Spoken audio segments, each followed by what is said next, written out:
మనోవికాసం అంటే మన జ్ఞానానికి కావలసినటువంటి విస్తృతమైనటువంటి జ్ఞానాన్ని అందించడమే మనోవికాసం అన్నమాట.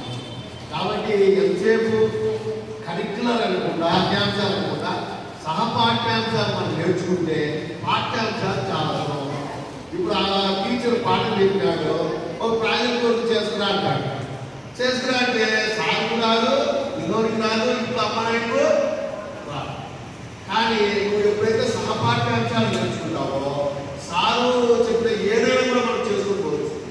అమ్మా నాన్న మనం చెప్పలే, మనకు వాళ్ళకి చదువు రాదు, మనమే చేసుకోవచ్చు కదా.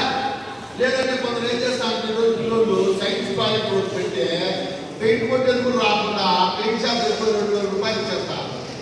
ఏ పెయింట్ అంటే వాళ్ళో తెలియదు.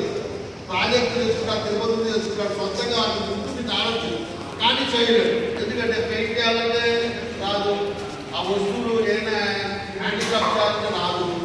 కాబట్టి ఇవన్నీ మనం నేర్చుకోవాలంటే సహపాఠ్యాంశాల్లో మనం ఏం చేయాలన్నా రంగులు వేయడం, గీతలు గీయడం, ఇంకా కొన్ని వస్తువులు నమూనాలు తయారు చేయాలని నేర్చుకుంటే మనము పాఠ్యాంశాల్లో ఫస్ట్ వచ్చేస్తాం. ఓకేనా? మరి ఇప్పుడు మీరు నేర్చుకునేటంటే మళ్ళీ మీ చుట్టుపక్కల 10 మంది పిల్లలు నేర్పిస్తారా? నేర్పిస్తే మీకు జీవితాంతం మర్చిపోతుంది.